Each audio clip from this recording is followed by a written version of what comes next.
Smaller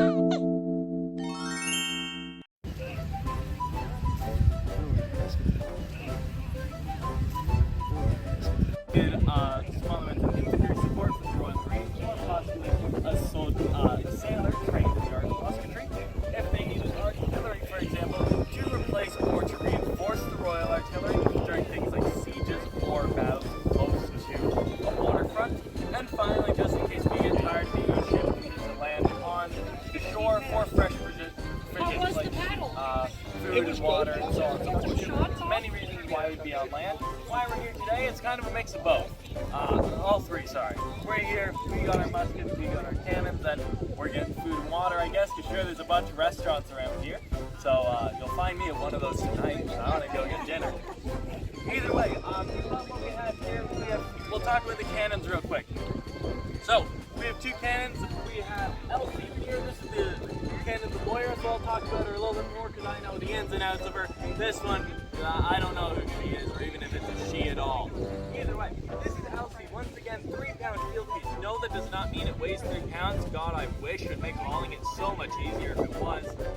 No, that means the shot it would fire out would be roughly 3 pounds. Anywhere between the size of a golf ball to a tennis ball is what it would fire out of this. It would be quite the annoyance getting hit by it, to say the least. Either way, she would have been on the top decks of our ship. The Earl of Moira, at the beginning of the war, had 14 guns on it. By late 1813, it failed its inspection and was refitted as a brig, rearmed with 16 guns rather than 14, and renamed the HMS Charwell. But the Earl of Moira had the 14 guns. This, if it was on the Moira, would have been on the top deck for when there was ship-to-ship engagement to clear the decks with grape shot or smaller balls because it's a smaller gun. Of course, the Navy's here, and I said as artillery support. During the War of 1812, Britain was very, very busy dealing with Napoleonic France. He was just wreaking havoc over in Europe, and because of that, most of Britain's men were fighting Napoleon over there. They didn't have time for the pesky Americans that decided to declare war on us one day. Either way, what they did is whenever the battles would turn against the British, who were the first to run? The Royal Artillery. Cannons are very expensive to produce, we don't want to lose them, and men to fire them are also extremely expensive to train. So what do? They go to the next best thing, who has a bunch of guns and a bunch of men, the Royal Navy.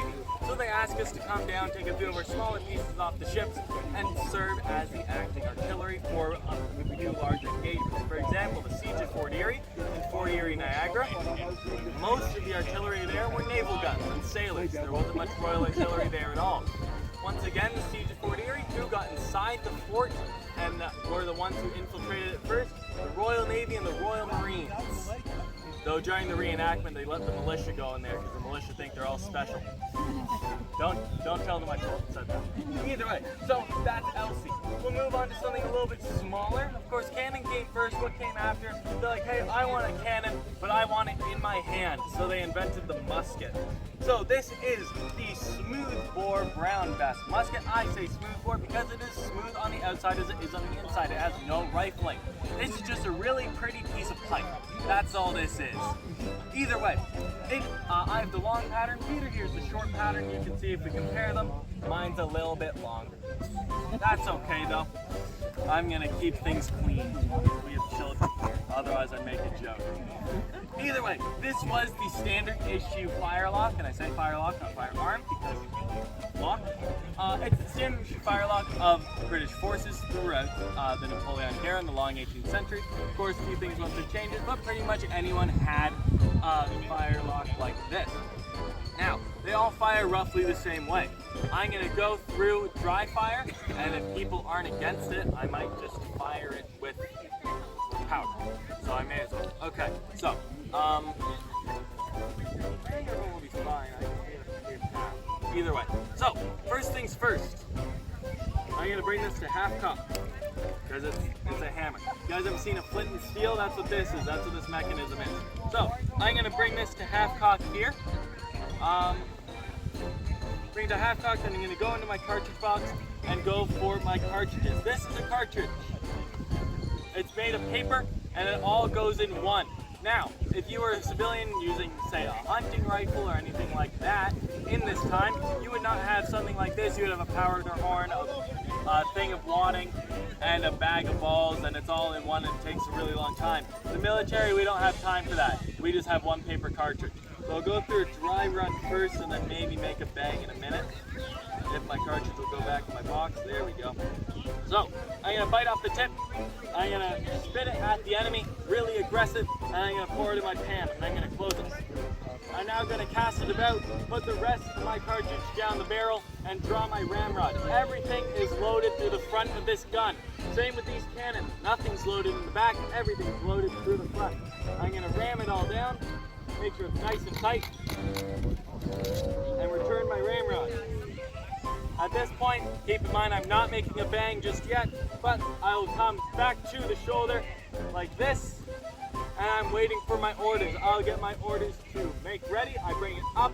I'm looking down this little space in my lock, so it's up here.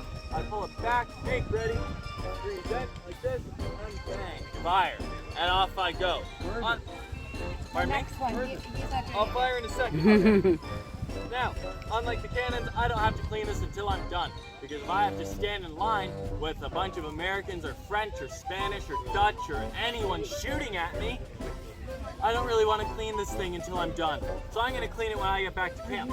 So I'm going to run away for 2 seconds, make sure it's okay that I fire this thing, and then I'm going to go through it all again and actually fire my piece.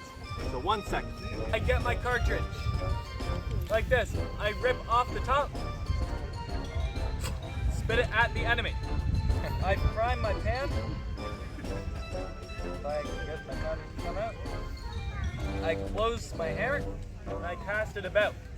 Now, Parks Canada, which is rules we follow because we do most events on their sites, say don't use your ramrod, so I'm going to follow the rules and not use their ramrod. So I'm just going to dump this in and toss this away. If it was the actual war, I would ram everything down and there would be an actual lead ball down there, not just bare powder. Okay? Now I'm going to bring it back up to the shoulder. I'm going to fire this way. Bring it up. Okay, over here. I'm going to do this. Go fast. Okay. You want me to whistle? Yes. You're in the line of fire. Yes, please. Yes. Now I'm going to make ready. Present. Fire. Bring it down. You have your lighter on you, Kelly. And there we go. I fired my musket. Yay! The Marine did it. He knows how to do his job. All of that, the loading and the firing would be done in about 10 seconds was British Army standard. 15 seconds made you slow. Am I going to try to go that long? No. No, I'm not. Not today. But maybe another time. Either way, I think that Nancy here is trying to move their gun, so I'm going to stop talking and get out of the way. But thank you all for listening. If you have any questions, comments, concerns, or rude remarks, I'll be over there to answer any of them. Thank you very much for listening to me rant, and everything I told you was a lie. No, it wasn't. The belly box. Oh. We're going to watch them fire the camera. Stop traffic. We can go over by the fire escort.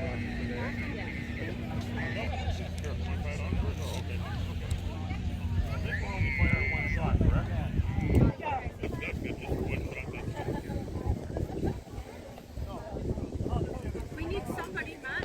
Somebody got to get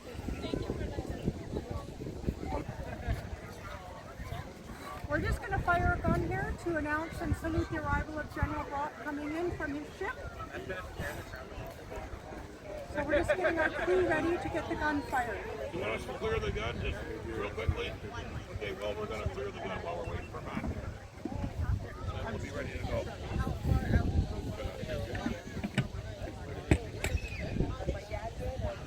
Yeah, I think so. I think that's pretty good. He's good. Thank you, Ren. Actually, you know what? You can get out a little further. Yeah, actually, like 10, 15 feet, John. Down to the left lamp pole.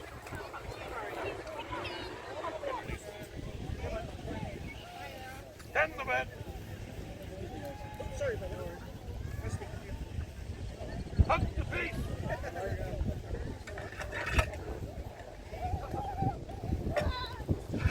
Clean the face.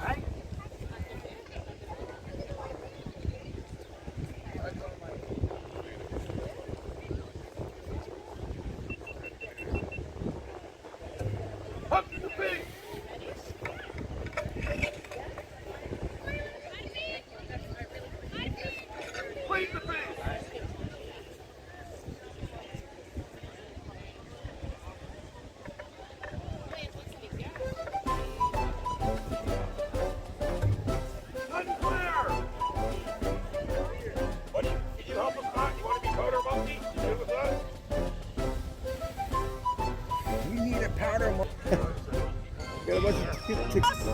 We are the HMS Nancy Gun Crew, and we are here to salute and announce the arrival of General Brock, who's going to come in on the Fur Trader's canoe. This cannon is going to be loud. Hopefully. We're only firing once, so you got one take. If it's a misfire, we'll still fire eventually. The gentlemen that have been married for more than 10 years, it's fine. We'll work the other one first. You ready? Advance the round!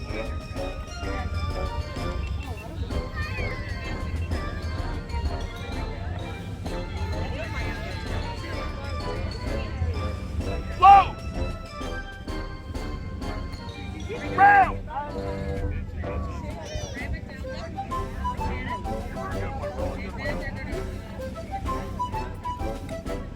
Prick!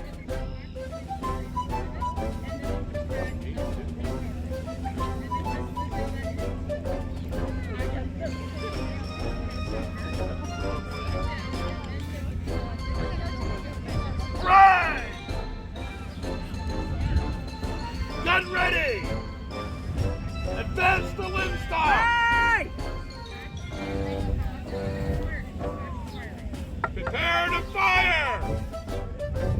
Fire! Yeah. That was Head to bed! Hook the beat!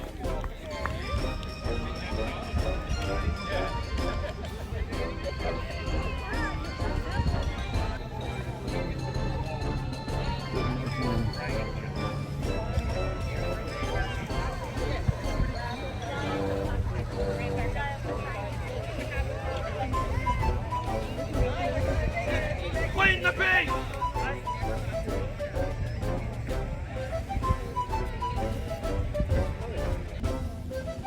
Hook the piece! Hook the piece!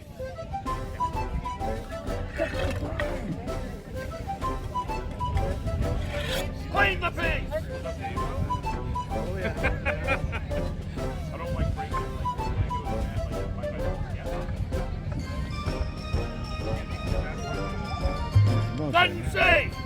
Put your utensils away, powder away, blah, blah, blah.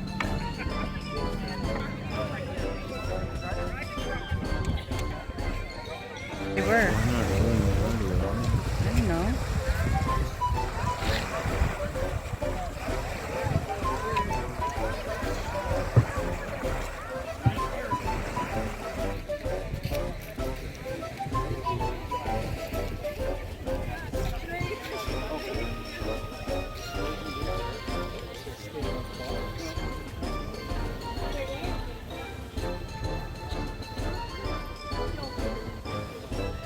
Darn.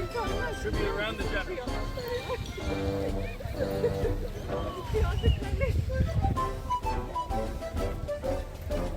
His Honor, Isaac Brock, Esquire, President, administering the government of Upper Canada and Major General commanding His Majesty's forces therein, arrived at this place today from Fort York.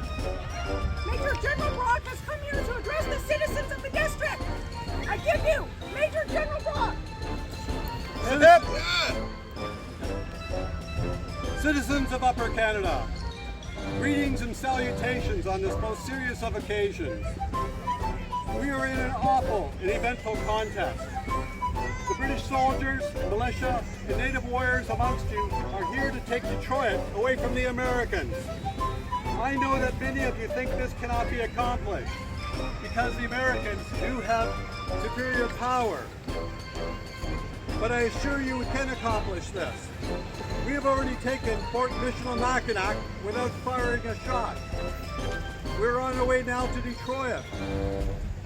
I have documents from the American general that indicates that he is a timid general. Although they have superior forces within the fort, I believe that our forces can take that fort. The Americans have demonized our native warriors that are amongst us. They do not believe that they should be in this war and do not have a right to live and defend their lands. They also believe that any white man fighting alongside a native warrior will be murdered. We are on our way now, and although we are fewer in number, we are the superior force, because numbers alone do not mean superiority. The great Chief Tecumseh said, "A single twig breaks, but a bundle of twigs is strong." The Americans are no more than a single twig. We have the might of the British regulars, the determination of the Canadian militia, and our fearsome native warriors, and together we are a bundle of twigs so strong we'll break the American twig and send them back from our shores. You and your ancestors have chosen this land. You and your ancestors fought for your way of life. Now is the time to be loyal to the crown and defend all that you have from the American aggressors. Every Canadian citizen is bound by the most solemn oath to defend the monarchy as well as their private property. To shrink from that engagement is a treason not to be forgiven. No peace will be established between the United States of America and Great Britain without the restoration of Upper Canada as the most prominent condition. General Hall's stated refusing quarter to those found fighting alongside native warriors in defense of their rights must be fought with retaliation in every quarter of the world as deliberate murder for which every subject of the offending country, in this case the United States, must be held responsible. Do you want Upper Canada to be just one more star on the American flag and to become a territory of the United States of America?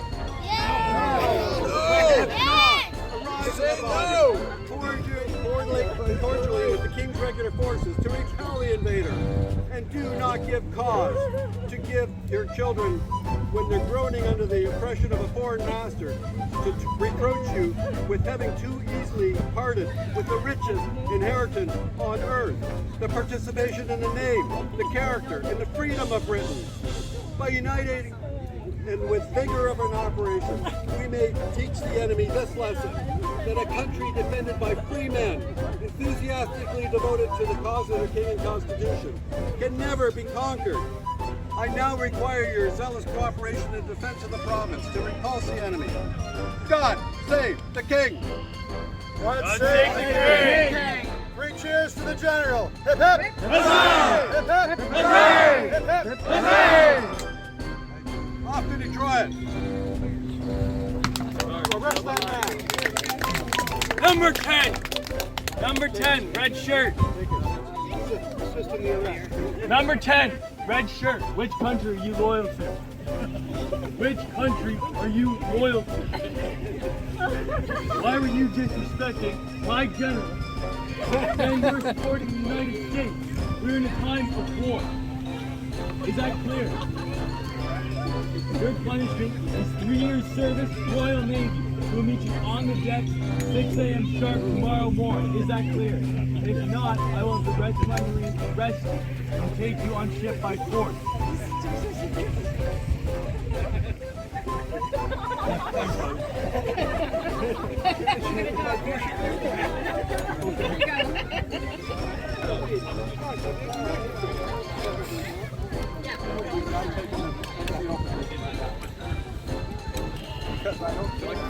Yeah.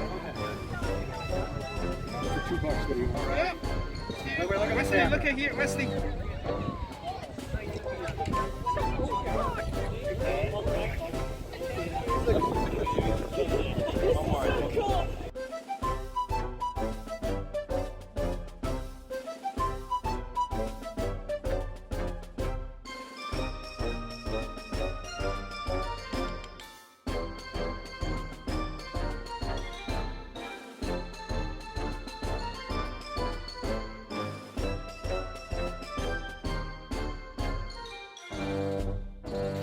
Here we're going to do some rope making the old-fashioned way. That's it.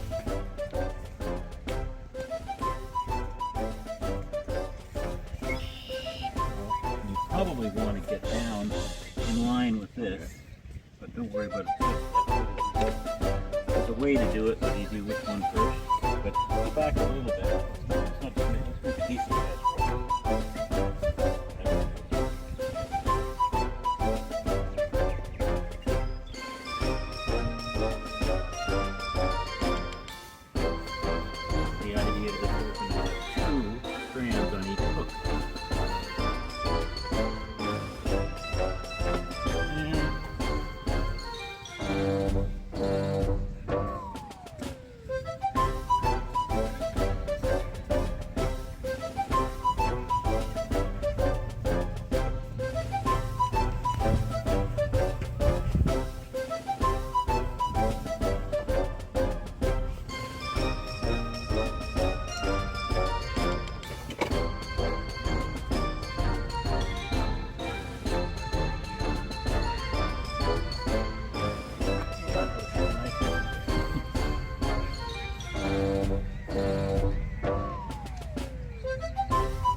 little tension, evens them all out. So they're looking good. So you get a free hand. You can either run the tree or run the tree. I'm putting a little tension on it. It's going to come to the point where I need this thing. It just keeps it apart.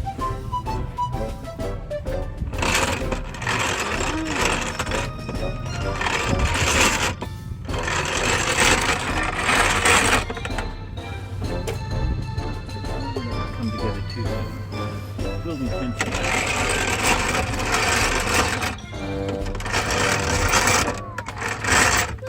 Works good if you have 2 kids. And then one can do. There. I need you to run the crank. Okay. Start cranking? Yep. Yep. Everyone stop.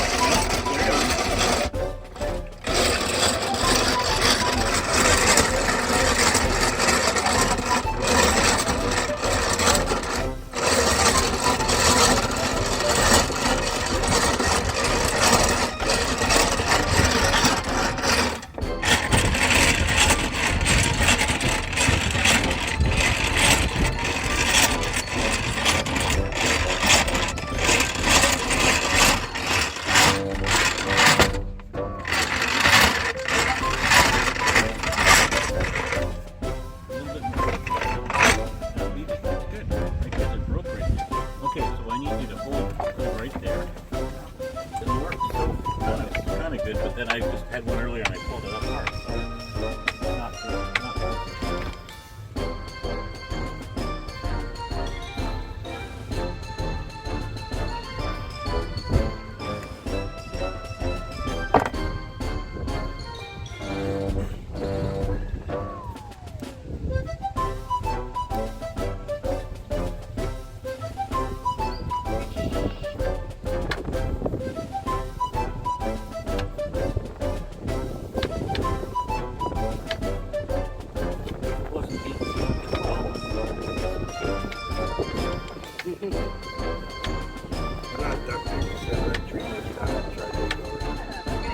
Better it's some sort of clamp. Yeah. Either a wire clamp or. That's pretty cool, eh? I'll do the same on the other side. So this will trim this off right here. But I'll get you to hold it up here now. Okay? Trim this and, sure, I think.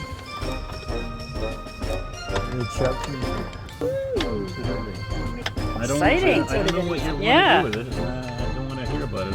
No, I was thinking, I would. maybe I don't need to anymore. And no videos either. Yeah. I have a match lock. Yeah. So you need to have a match lock. You need to have slow match. So it's like hemp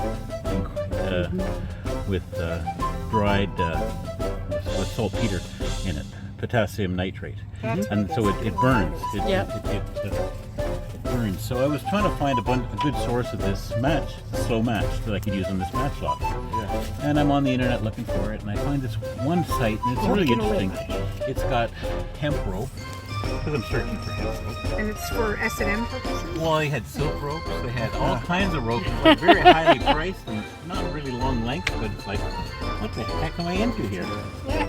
Oh, you got it. But You know what you're doing. that's what it was for. It was for bondage. So As he says, bondage your hands to the roof. Yeah. There you go. Oh, thank you. This jute, I'm noticing it's kind of stiff, but it kind of holds its shape really That's well. awesome, Yeah. eh? You need some good rope, here we go. So what I might do is when I get bored, I'll try some longer ones that we can use for our tents. Yeah. And then instead of just whipping it like that, I'll bring it around maybe into a loop. Yeah. Nice. Excellent work. Thank you. Did Glenn get their own tools, and they would have done anything they could have to produce something out of anything. So whether it would be wood, whether it be driftwood, whether it be horn, they would make bracelets, they would make necklaces, spoons, bone Oh, yeah. folders, powder horns of different types. They would, out of wood, they would make this one's actually a manufactured one, but it would, just for example, they would have made needle holders. So they would have been able to, and they would have made them completely out of wood without the brass in it, of course. Right. Wooden matches in it? Yeah, matches or whatever. Why not water safe, but they, you know, and they would have sent it home to their family. Like the balin that the whales would have, and they would have the hair things. They would actually make the big buskets. So usually it's a piece of wood that would be just the front of a corset, and they would send them home, and they could use whale ones, and they would have special messages, so to send them home to their ladies, and nice. Memories of their family, and they would pass it down to families, and that's where whalebone came from. This is actually just a reproduction. 3D Reproduction, printer, yeah. I was supposed to be having some more examples, Neat but idea. they're Canadian border, being held up at the Canadian border because of resin, and they say sperm whale on them. Yeah. So they're holding Yeah. it for a few minutes just to make sure it's not the real thing. Right. Because it was outlawed when after JFK, everybody found out that JFK in the 60s was doing scrimshaw, and all of a sudden the whaling industry was once again huge. Yep. And that's where in the 1980s they banned whaling, and so you can sell in between in your own country, but you can't pass borders with it or anything Right, like that. right. So anything Whistle. an endangered animal. So, yep, all made from bone, actually, antler. Oh, Yep. really? Yep. Nice. So they would Interesting. have done scrimshaw on there and everything else. It's just profound what they would have done. They would have done one thing that was very popular. I would love to find one, but they're a couple $100, so you can't even find them in reproductions. Is they would have done a little. If you're familiar with pie baking, you use the little tiny little designs on the outside. Yeah. Well, they would actually make those little things out of bone, and I have a brass one, and they would send them home, but they would have names on there and just be decorative, and that was the whole point. It was just putting their own thing. They had no knowledge on perspective or anything like that, because they were just everyday. Yeah. Became artists because of boredom. So they go crazy on the ships. Oh, wow. Let's see over here. Yeah, buns in there. Upper Canada Bag of maps. Look at that garbage. Here. Okay,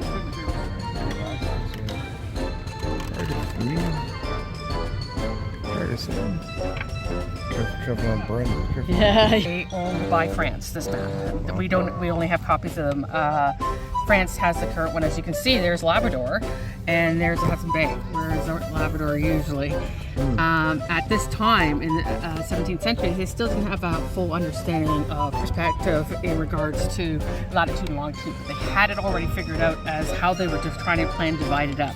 So they refined it, and it's unique how they did that, being able to do cartography that we, Yeah. and we still use it today, where the latitude and longitude That's lines and crazy, the time yeah, how and they- framings and everything else. And you can even see in this one is Upper Canada, and you can see, so this is one of the earlier 18th century maps. And you can see this is Upper Canada, but this is Ontario, and this is Lower Canada, well, this is Quebec. So it's kind of different, but you can see already how the king has if you're from London, you'll know about Colonel Talbot, right? He was given to divide up the land in that area. So a lot of different people were dividing up this land and giving it up to so many people, but they were required with the acreage that they were given, they were required to make sure that they had 3 acres cleared in 3 years, had a road established in their house, and they had to have a house built. And if it didn't, he would erase your name off the thing and give your property to someone else. That's how Talbot was. Terrible. Yeah, that's how Talbot was. But you can see how our country is slowly growing, and they're getting a little bit better on the cartography and everything else. So that's where those old westerns came into play when you're being attacked. Yeah. Certain families are being attacked because they don't want them to produce, so the Lord would take away their land. Yeah, and this is a correct map after the war. War of 1812, where you can actually see where they're figuring out the division lands between countries. So, because there was a little bit of confusion after 1812, no, this is my property, no, this is my property, I know this is the Yankee, and this is American, Canadian, whatever. And so they got better at drawing their maps and all their information, and it's unique how they still continue after that before they get to, because even our maps of today have changed because countries have changed. And, Oh, yeah. Like Canada, well, now we have another territory, you know, so that's how it. Apparently we have new plans popping up too. Right, sure we do. Nice. Well, thank you very much. You're welcome, no problem. Yeah, thank you. Yes. Well, are they in quadrangles? I'm not saying that's not true. I'm just saying it's incomplete. They were surrounded by native allies. On each flag, they had Which parts of British accent? Yeah. You know, Brock would have lost some of his British accent when he was here. He was here for 10 years before the War of 1812. He was positioned in Quebec, helped rebuild the facilities there, and he was always ready for war. Like, not just because he was a warrior and like a war hawk, but he knew there was tension. Like after the Revolutionary War, it was like the First and Second World War with the Germans. Like, you know, it's not over. Things have not been settled. The Americans still want Canada. They want Canada. They wanted it during the Revolutionary War. They invaded Canada during the Revolutionary War, by the way. And they still wanted it. For 200 years. And they were talking about, you know, it was a mere matter of marching. You know, take Canada and take this land. And that, you know, turned out to be wrong, but that was the goal. And Brock was preparing everything. And that's why we were able to take additional Mackinac before we took Fort Detroit, because Brock was ready for war. And he basically gave all his commanders free rein. Instead of coming to me and asking a bunch of dumb questions across like the land that he couldn't get across, he's going, when this happens, So they were here and a bunch of people owned that land up in the original Mackinac before the Americans found out about it, just like Detroit. They didn't even know that war had been declared. And they took Fort Michilimackinac before they took Fort Detroit, finished it. General Brock and the rest of his commanders were over at Fort Mac on the American side, having dinner. It's peacetime. We're all commanders, just like Canadian and American commanders. Well, the same thing. I got you something up there.